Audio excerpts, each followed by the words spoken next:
Go. Okay. Boy, this has been such a busy time for all of us, and trying to make sure that I can share information that will help schools and districts across the state. I'm trying to gather information from multiple other states and school districts that I'm familiar with across the country, and just make sure that we're able to meet the needs of all of our teachers and families. I wanted to share my contact information in case any of you do not have it. And of course, let's try this one more time. There we go. You can reach me by email. Hopefully, I'm connected with you on Twitter. I can even give you my personal cell phone number. That number is 678-570-8737.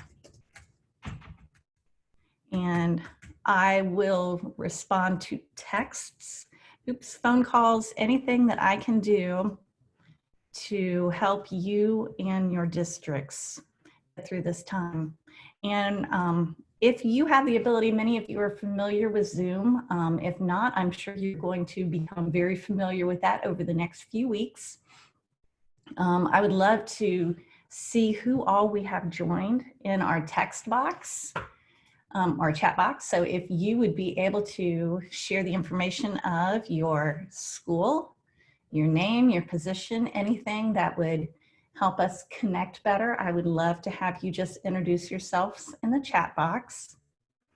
And Kayleen, I'm thinking I am going to see if you're able to kind of check the chat box for me and share anything that you see. That would be fabulous.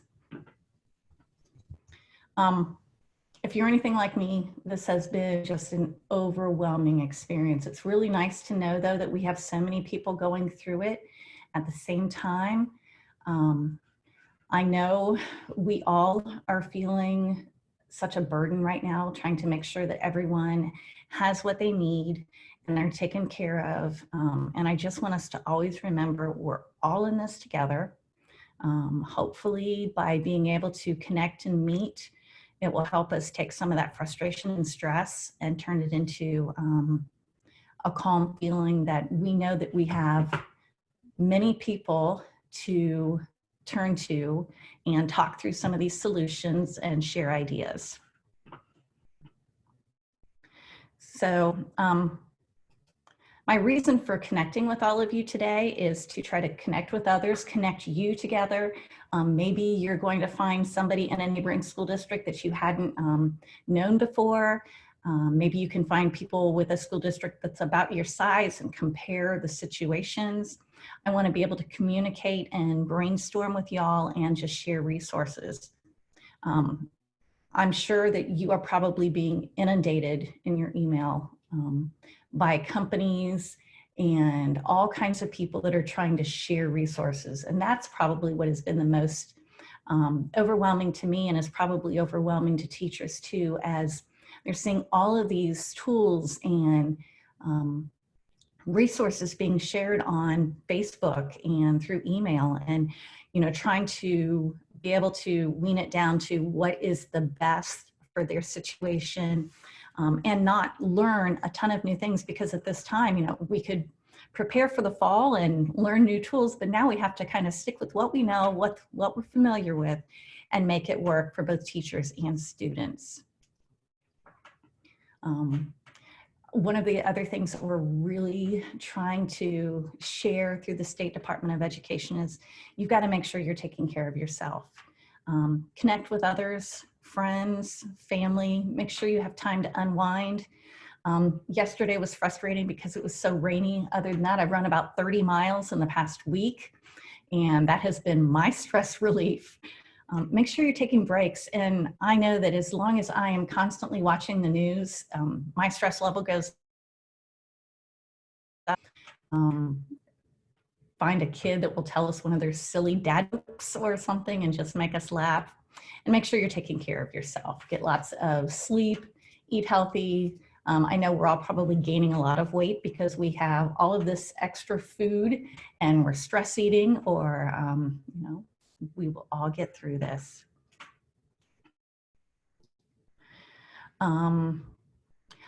Because I'm seeing people from all different areas, I wanted to make sure that you're all familiar with what has been shared by the State Department.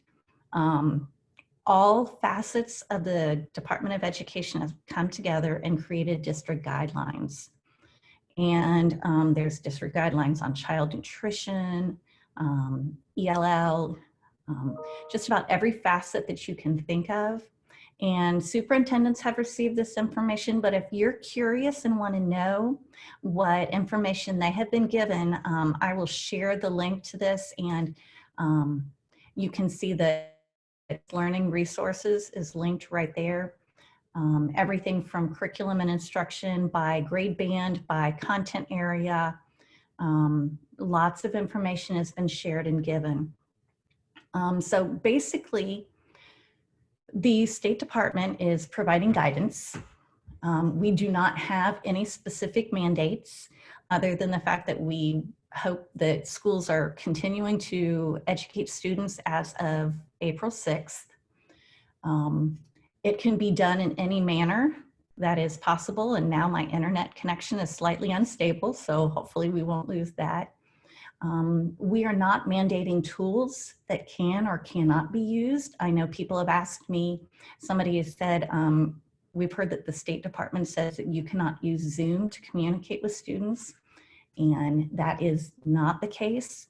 Again, everything is under local control. Your superintendents and your administration, they are the people that are making all of the decisions on what can and can't be used and what needs to be taught to students. Some schools I know are only going to review and enrichment activities, while others are planning to continue instruction. And again, that's all up to local control. We did create some training plans for districts to share to help teachers be prepared. It was broken down day by day. Here are some communication tips, training tips, time set aside for teachers to collaborate and create lessons. So if you are in the curriculum and instruction area, you may want to refer to that too. And like I said, there's an entire section that's entitled Digital Learning Plans and Questions and Considerations. And many of you in your positions may want to go and look at that information. Again, please always feel free to email me or call me or text me if you need help or guidance in that. And I would be glad to help you make it through this. I also wanted to make sure that you're all familiar with the state's definition of distance learning. We are not saying that distance learning, let me get it there. We are not saying that distance learning needs to be digital. Many state districts we know are unable to completely go to a digital platform because they are without internet in many family homes, and many families do not have devices. And we know that it has to go through equity for all. So we've defined distance learning as it aims to provide a continuous learning opportunity for students from April 6th through the end of the school year that may or may not include technology. Again, that's all up to local choice as to how this will play out. Things to keep in mind. Many of your teachers are struggling, both personally and professionally. We have those people that, you know, are late adapters that do not enjoy technology at all. And many times they're being thrown into a role where they now have to use technology. Although it probably comes very easy for you and me and all the other people on this call today, but it is not easy for everyone. And just please remember to provide grace and support when working with these teachers, and also help remind teachers that many students feel the same way, and students also need to be provided grace and support. And I think another important thing to keep in mind is that when something doesn't work, give yourself permission to just move on. There will be a lot of failures, unfortunately, but we know that we can all learn from failures, and that helps us move forward. I'm hoping that this environment or this group is going to be one of those areas that we can share some of those failures and successes, so that we're learning collectively as a group on what has worked and what has not worked. I know the biggest concern when I'm talking to people is, how do we provide internet or computers to those who are without access? And how can teachers receive the training and guidance that they need? In the guidance document that was sent to all of the superintendents and shared with them, there is an entire section on companies that are offering free or discounted internet to families. Please know that we're not endorsing one company over another. We're just trying to provide a list of companies that will help with this. If you are stuck in a situation where your superintendent has not shared that information with you, that is still available on the SDE Distance Learning website. Devices I know are a little bit more troublesome also. You may have students, if you've gone digital, using everything from iPads to MacBooks to Chromebooks. So we need to make sure that if teachers are sharing instruction, that the sources or tools that they're using are cross-platform. And I know that, that might require them doing some learning at home and practicing on different tools to make sure that every student is able to access the information being shared. I know many schools have gone to loaning their computer mobile lab carts out to students. If that is an option for your school district, please remember, please remember that while he loves having us home, he is so happy when someone walks by his door. Hey, no more. Just be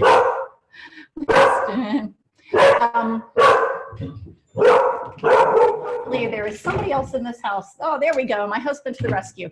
Okay, I know many schools are sharing laptop carts and checking them out to students. Please make sure that if you do that, you're following the CDC guidelines for distribution. I know some districts have been completely sanitizing the devices and kind of leaving them in one spot and making sure that everything is clean. Just make sure that if that's something your district is doing, you are making sure that the proper guidelines are being followed. I'm going to say, any questions as of yet, Kayleen? Yeah, so there is a question from someone regarding Zoom who was talking with their building principal. He said that OSDE was going to rule on Wednesday about multiple students in Zoom or Hangouts due to the possibility of FERPA issues. Do you have any information about that? Well, that's something new to me. I have not heard that. Toward the end of the session, I do have some updated information that's been shared by the Zoom company to make sure that the children, our students, are being safe and that we're meeting all the FERPA guidelines. And I'm really glad that that was brought up, because as teachers are seeing all of the information that's being shared in terms of software and websites, we do need to make sure that we are directing teachers to read all of the terms of usage and usage agreements and make sure that everything that is being used by the school is compliant to all of those guidelines. And I do have in this presentation a link to both Yukon Public Schools and Moore Public Schools and their vetted apps and websites that you can use as a guideline for your own schools and districts as well. Okay, so resources for internet connection. I've got a link right there, and there's a section on how to tackle local connectivity issues, and it does mention some device possibilities. Like I was saying, student data privacy is very important. Make sure that your teachers are following that. And I'm going to share this so that you have links to what these 2 school districts have approved. If you have any of these approved lists or policies for your district, I would love to have them shared, because maybe you've already vetted some tools that other schools have not had a chance to vet yet, and we could add that to the list to share with other districts. I would love to have you have the time to get together and talk. I have breakout sessions, and in those breakout rooms, I would love to hear you share what some of your district plans are right now. What are your plans and district plans on supporting instruction? What type of tasks will you be implementing, and how you can work smarter and not harder? And I have a couple different rooms set up. I have rooms for teachers, for instructional technology specialists, and for district specialists. So if you can just type in the chat box which group you go under, I will put you in the corresponding rooms and let you have some time to talk. And let's see.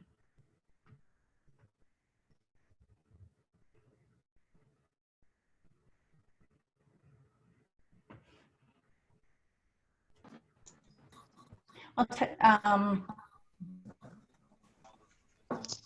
starting to see some here, but you know what? I just unmuted everyone.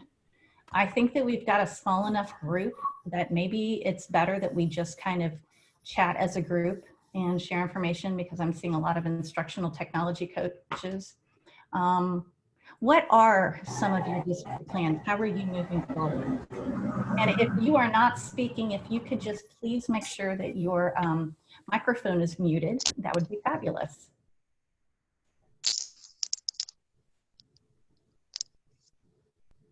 Amanda, I'm sure that you guys probably have a great plan in mind. Would you be able to share some of what's going on in your district? Sure. So I am from Yukon, and our plan is underway this week. So we kind of have a 3-tiered plan. Our PK3 group is being led by instructional specialists and building principals. Our 4-8 group is being led by content coordinators and principals. And then our high school is focused on making up any assignments that they didn't get completed and being able to increase their grade. We're one of those districts that's doing review only, just because of whatever, everyone having enough devices and things like that at home. So our plan is to review from September to March. And then our curriculum coordinators will make sure that that March to May is built in to the pacing guides for next year. The teams are starting that work today with some kickoff Zooms, and then it should be our first week of learning should be on the YPS website by Monday. Is there anyone else that would like to share or comment or ask Amanda some questions on how they've kind of put their plan into action?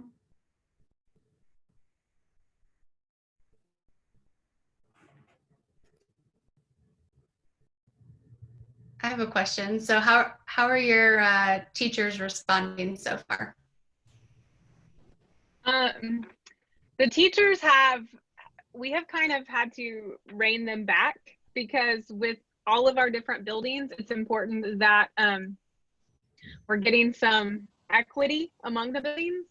So we've kind of had to say, okay, slow down for a minute. We're going to have groups. You're going to have your input. You're going to have your say.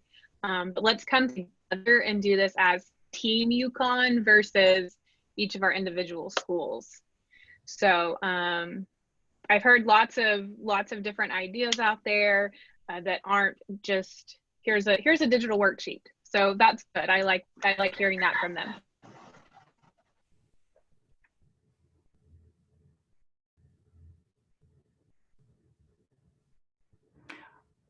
if anyone has any other school plans, or share a struggle that you've come across as you're doing this, and let's see if we can help you work out some of your solutions.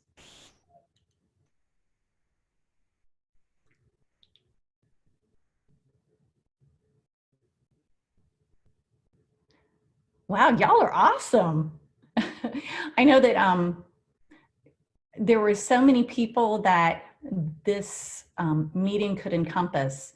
And I'm wondering, moving forward, I would like to be able to have other smaller groups or special groups, like one for just ed tech directors, one for instructional technology specialists, one for general classroom teachers that have questions and concerns about technology. And I was wondering, do any of you think that that's something that you would be interested in, communicating in smaller groups that are more specific to your discipline?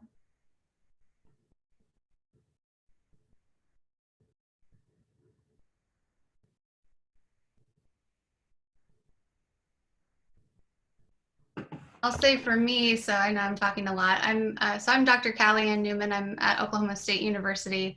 I would personally like to be a part of as many as I can, just because, I know this is a transition for everyone involved.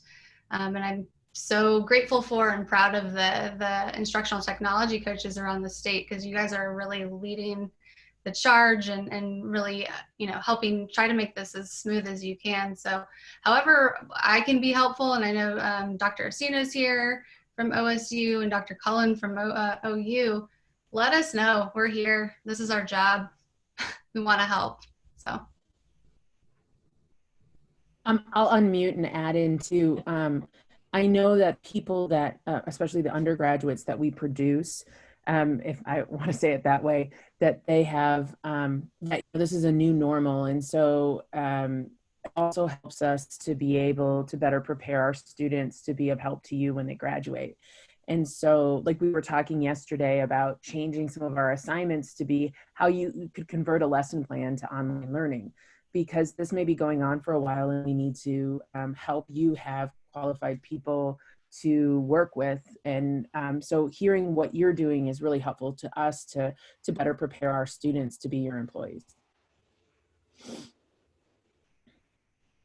I'm really excited to see the direction that education will take after this. I came from a school in Georgia where we were 1-to-1, 7-12, and we were able to make it work in a wonderful way, but still have the face-to-face and human contact that we know is so vital for developing relationships with our students. And I know that research shows that online instruction is not as effective as face-to-face instruction, but we know that we're going to have to find ways to kind of bridge that gap moving forward. Who would have ever thought 2 months ago that this would be the way our schools would be functioning? And I'm excited to have such a great group of people here in Oklahoma that will help us move forward as a state. A couple more things that I wanted to share with you before we leave for today. And I've got one more person jumping in. Let's see if I can pull that person in. There we go. I would love to have weekly Zoom meetings. And like I said, I will be able to break them down if we just want to meet ed tech directors and instructional technology specialists. I will let you respond to me in an email and kind of give me your feedback if you think weekly meetings would help. Also, would you be interested in me starting to create a repository of resources? Maybe tech guidelines. I've got something started, and if you would like to add to that, I'll share that at the very last slide. But I would love to have your guidance and help with that. Yesterday, Dr. Cullen created a Facebook group for us, #OKEdTech. I think this is another way for us to be able to communicate, and please be sure to share that Facebook group with friends, coworkers, and let's see. I don't know, many of you, I know ISTE is kind of expensive to join. I am a member, but I also know that they have professional learning networks that are free to access even by non-members. They're very specific groups. I believe the difference is that only members can post, but non-members can read and follow.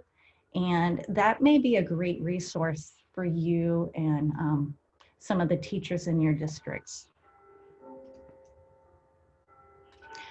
We did talk about Zoom. I will Can I let you jump in know. just a minute? Absolutely. Okay. My name is Lisa Wheeler. I am in southeastern Oklahoma at a K-8 district, Forest Grove. We have less than 150 students. I serve as the middle school language arts teacher, what we have for technology coach, the ed tech person here at school, doing all of that. Any help that I could have would be greatly appreciated. We are one-to-one. I've really worked hard to get that, but we just accomplished that task about 3 months ago. And most of we have one classroom per grade, and my K-5 teachers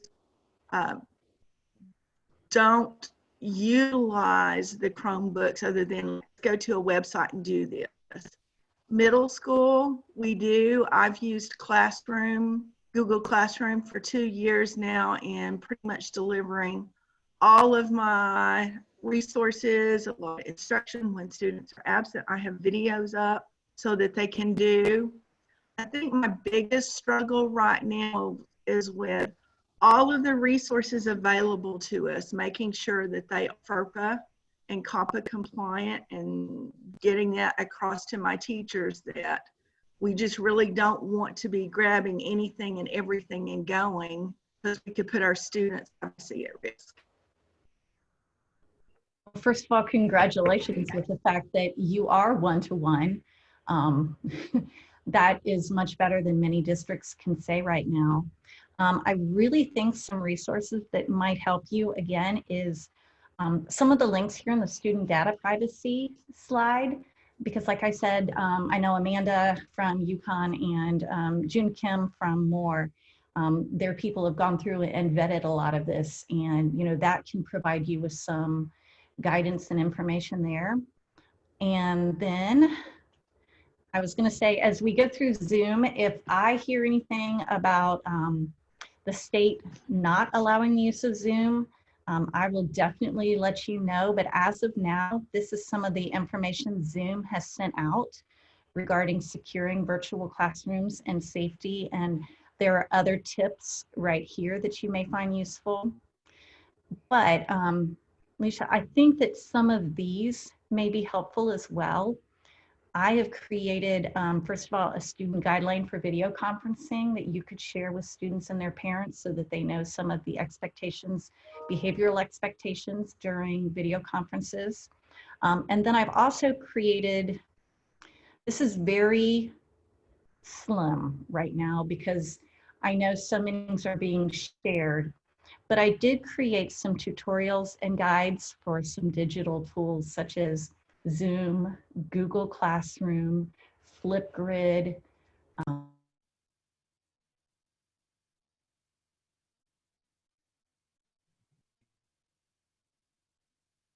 Oh, what did I do? Karen, you're muted. Yeah, I did that. There we go. Okay. Again, it's been a long couple weeks, and thank you for understanding that we all have technical difficulties. Hopefully some of those, now I did not cross-reference the tools that I provided the tutorials for against UConn and Moores, and I will make sure that I do that, but you may find some of those really helpful. Some of them are PDF booklets, or some of them are video tutorials that you can share.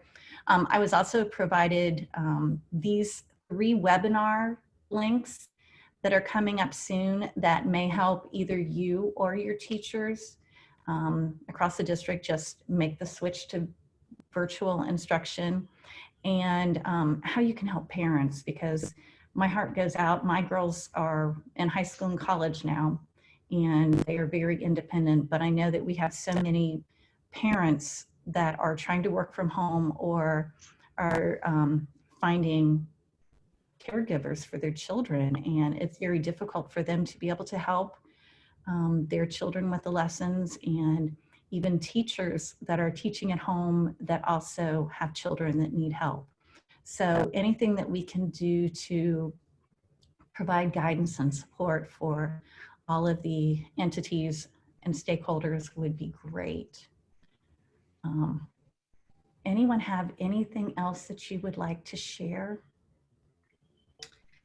I put this through the chat, but I'm a part of the Teacher Education Division of AECT, which is a big kind of ed tech organization, and we over the last year and a half or so have been putting together a lesson repository.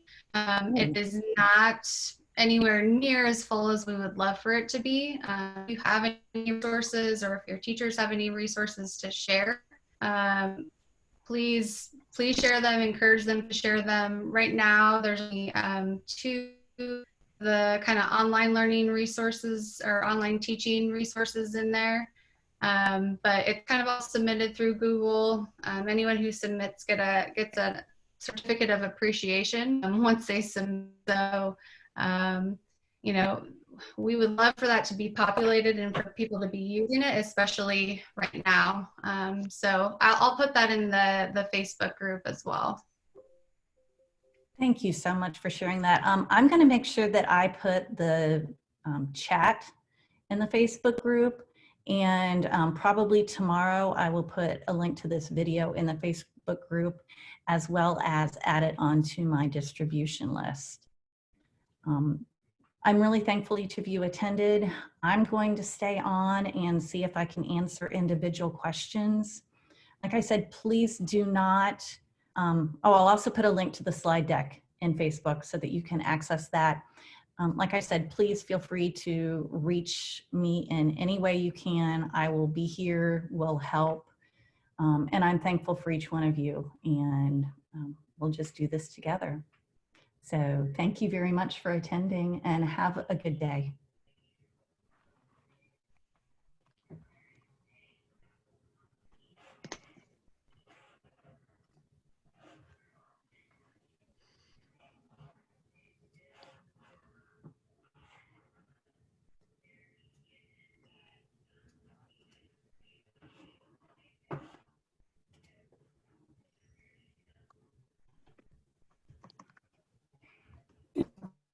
Everyone is unmuted, so if you've got questions, comments, concerns, throw them out there. Let's see what we can help you with.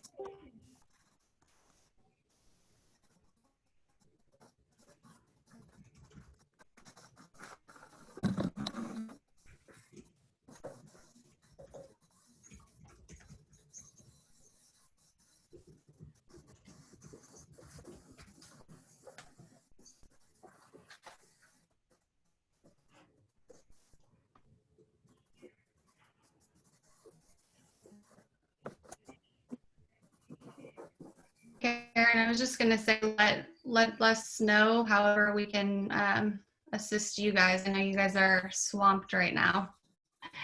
That is so kind. And first of all, let me apologize for pronouncing your name incorrectly. Hello. Okay, it's not a normal name. But thank you so much for your support. I appreciate everything. Good luck up in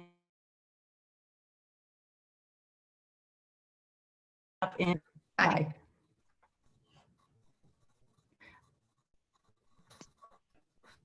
Melissa, did you have something to share or ask?